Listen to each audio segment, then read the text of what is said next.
Students, हम पढ़ रहे हैं चैप्टर 15 नीलकंठ। और इसकी जो लेखिका है इस चैप्टर की, इस पाठ की, वो है महादेवी वर्मा। अब तक हमने पढ़ा था कि लेखिका एक दुकान से मोर के 2 बच्चे खरीद के लाती हैं। बड़े होने पर वे सुंदर मोर मोरनी बन गए। लेखिका ने मोर का नाम नीलकंठ और मोरनी का नाम राधा रखा। जल्दी ही नीलकंठ सारे पक्षियों का सेनापति और संरक्षक बन गया। वह सभी जंतुओं से प्रेम भी करता था तथा गलती का उचित दंड भी देता था। एक दिन एक सांप ने खरगोश के बच्चे को पकड़ लिया। नीलकंठ ने सांप के 2 टुकड़े कर न केवल खरगोश के बच्चे को उससे मुक्त कराया, बल्कि अपने पंखों की छाव में उसे उष्णता यानी गर्मी भी प्रदान की। अब हम आगे पढ़ते हैं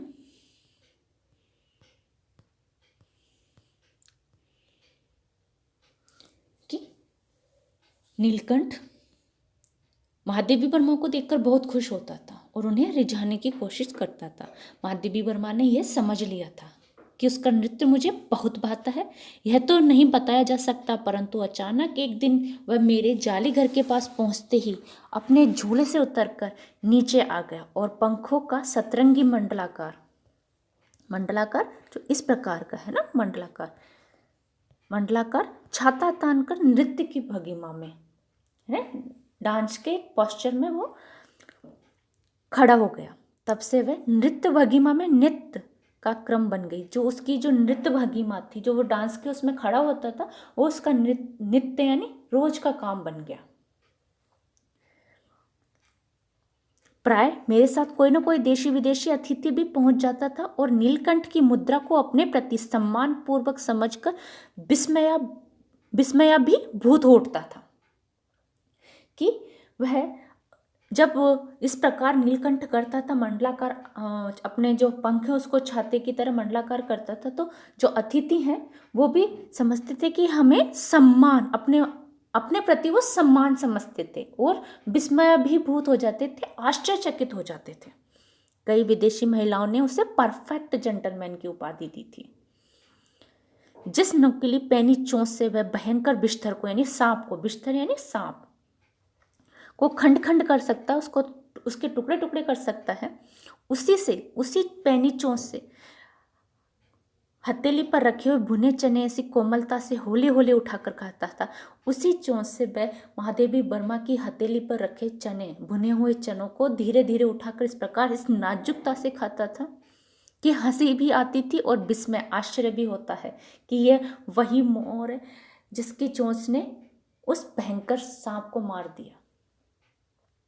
फलों के वृक्षों से अधिक उसे पुष्पित और पल्लवित वृक्ष भाते थे। पुष्पित यानी खिले हुए और पल्लवित यानी पत्तों से भरे हुए जो वृक्ष हैं उसे बहुत अच्छे लगते थे। बसंत में जब आम के वृक्ष सुनहरी मंजरियों से लद जाते थे, अशोक नए लाल पल्लवों से ढक जाता था, पल्लव यानी पत्ते, तब जाली घर में वह इतना अधीर हो जाता कि उसे बाहर छोड़ना पड़ता। उसे बसंत ऋतु बहुत प्रिय थी और वो उस ऋतु में बाहर आना चाहता था। नीलकंठ और राधा की सबसे प्रिय ऋतु थी वर्षा ऋतु। मेघों के उमड़ आने से पहले ही वे हवा में उसकी सजल आहट पा लेते थे। उन्हें पहले ही पता चल जाता था वर्षा ऋतु के आने का। सजल यानी गीली आर्द्र आहट होने मिल जाती। तब उनकी मंद केका चोंच की गूंज अनुगूंज तीव्र से तीव्रतर होती हुई, गूंज अनुगूंज यानी बार बार गूंजना, तीव्र यानी तेज, मानो बूंदों के उतरने के लिए सोपान पंक्ति बनने लगती थी। सोपान यानी सीढ़ी की पंक्ति बनने लगती थी। मेघ के गर्जन के ताल पर ही उसके तन्मय यानी लीन मग्न नृत्य का आरंभ होता और फिर मेघ जितना अधिक गरजता, बिजली उतनी अधिक चमकती, बूंदों की रिमझिमाहट जितनी तीव्र होती जाती, नीलकंठ के नृत्य का वेग उतना ही अधिक बढ़ता जाता, उसकी केका का स्वर उतना ही मद्र से मद्रतर होता ही जाता।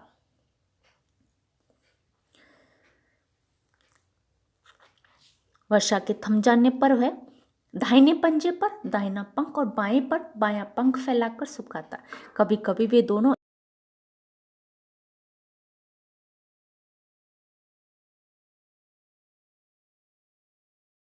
इस आनंद के उत्सव की रागिनी से बेमेल स्वर कैसे बज उठा, कि जब इतने खुश थे तो उनमें एक बेमेल स्वर यानी बिना मेल का स्वर कैसे गूंजा।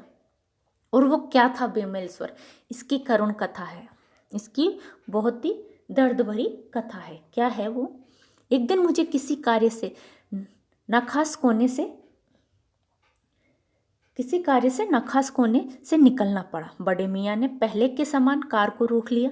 इस बार किसी पिंजड़े की ओर नहीं देखूंगी, यह संकल्प करके मैंने बड़े मियाँ की बिरल दाढ़ी और सफ़ेद डोरे से कान में बंदी ऐनक को ही अपने ध्यान का केंद्र बनाया। उन्होंने पहले से निश्चय कर लिया था कि अब की बार वो बड़े मियाँ के यहाँ से कुछ भी खरीद कर नहीं लाएंगी। पर बड़े मियाँ के पैरों के पास मोरनी पड़ी थी, उसे वह अनदेखा नहीं कर सकी।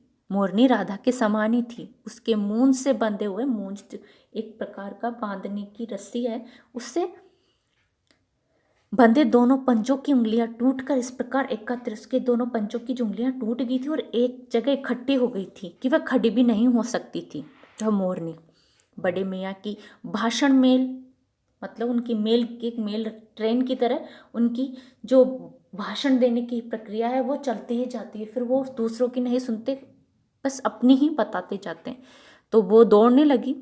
देखिए गुरुजी, कमबख्त चिड़ी मार ने बेचारी का क्या हाल किया है। ऐसे कभी चिड़िया पकड़ी जाती है? आप ना आई होती तो मैं भी उसी के सिर पर इसे पटक देता, पर आपसे भी यह अधमरी मोरनी ले जाने के कैसे कहूँ। वो चाहता था कि महादेवी वर्मा वह मोरनी ले जाए, लेकिन फिर भी वह इस प्रकार की बातें कर रहा था।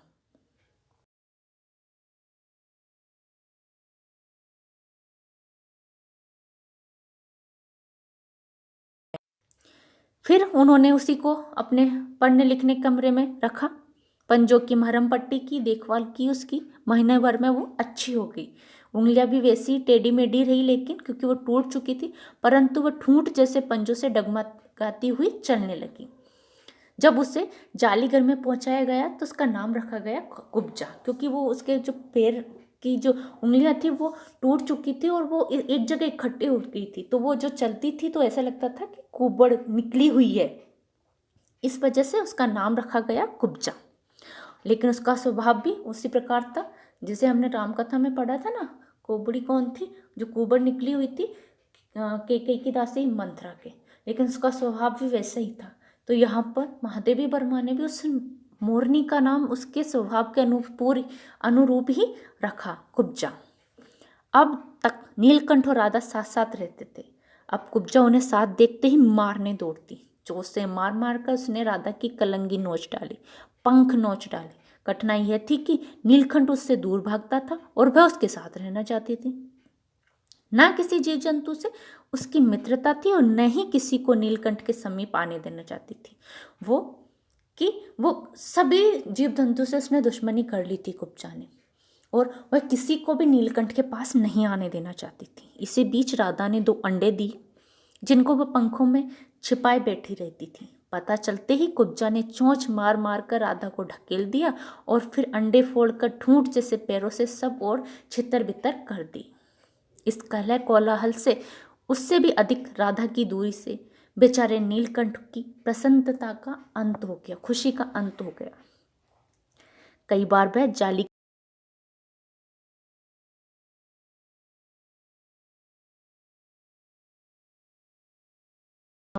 एक बार मेरी खिड़की के शेड पर छिपा रहा।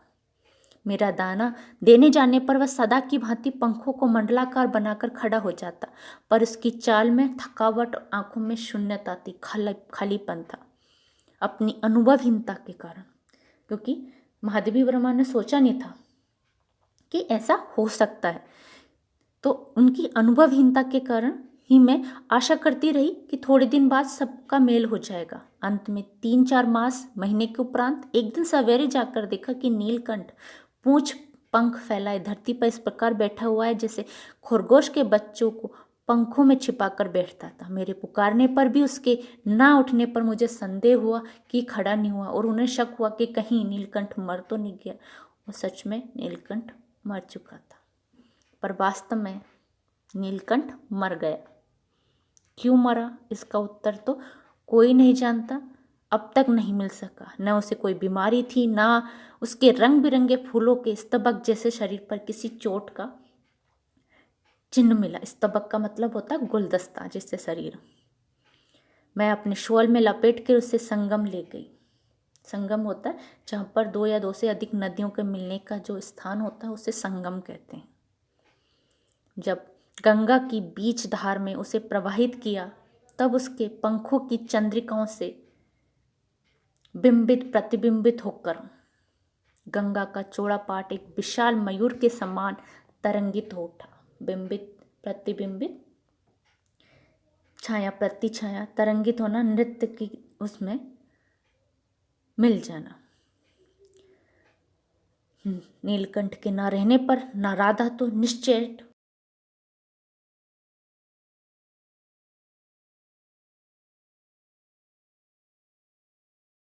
अतः वह प्रतीक्षा के भाव से द्वार पर दृष्टि लगाए रहती, क्योंकि इससे पहले भी नीलकंठ चला जाता और वापस आ जाता था। तो उसकी याद में राधा एकदम निश्चेष्ट यानी बेहोश हो गई, बेहोशी सी हालत में रहती थी और आस लगाए रहती थी कि वह वापस आ जाएगा। पर कुब्जा के कोलाहल, क्योंकि वो कुब्जा सारे दिन शोर मचाती थी, खोज ढूंढ प्रारंभ की। खोज के क्रम में वह प्राय जाली के दरवाजे पे खुलते ही वहाँ जाती। उसे लगता है कि वहाँ मिलेगा। आम, अशोक, कचनार आदि की शाखाओं में वह नीलकंठ को ढूंढती रहती। एक दिन आम से उतरी ही थी कि कजली एक अल्सेशियन कुत्ती यानी कुतिया पाल रखी थी, उसका नाम था कजली, सामने पड़ गई। स्वभाव के अनुसार उसने कजली पर भी चोंच से प्रहार किया। परिणामतः कजली के 2 दांत उसकी गर्दन में लग गए। इस बार उसका कलह, कोलाहल, द्वेष, प्रेम भरा जीवन बचाया न जा सका। परंतु इन 3 पक्षियों ने मुझे पक्षी प्रकृति की विभिन्नता का जो परिचय दिया वो मेरे लिए विशेष महत्व रखता है। कौन से 3 पक्षी? नीलकंठ, राधा और कुब्जा। तीनों ही एक ही प्रजाति के, है ना। तीनों मोर और मोरनी थे, लेकिन तीनों के स्वभाव में कितना अंतर था। जो ये विभिन्नता थी इसका परिचय दिया उन्होंने अपने स्वभाव से। राधा अब प्रतीक्षा में ही दुकेली है। दुकेली है नहीं, 2 होकर भी अकेली। आषाढ़ में जब आकाश मेघाच्छन्न हो जाता तब वह कभी ऊंचे झूले पर और कभी अशोक की डाल पर अपनी केका को तीव्रतर कर, वो मोर के बोलने की जो आवाज़ होती केका को तीव्रतर कर के नीलकंठ को बुलाती।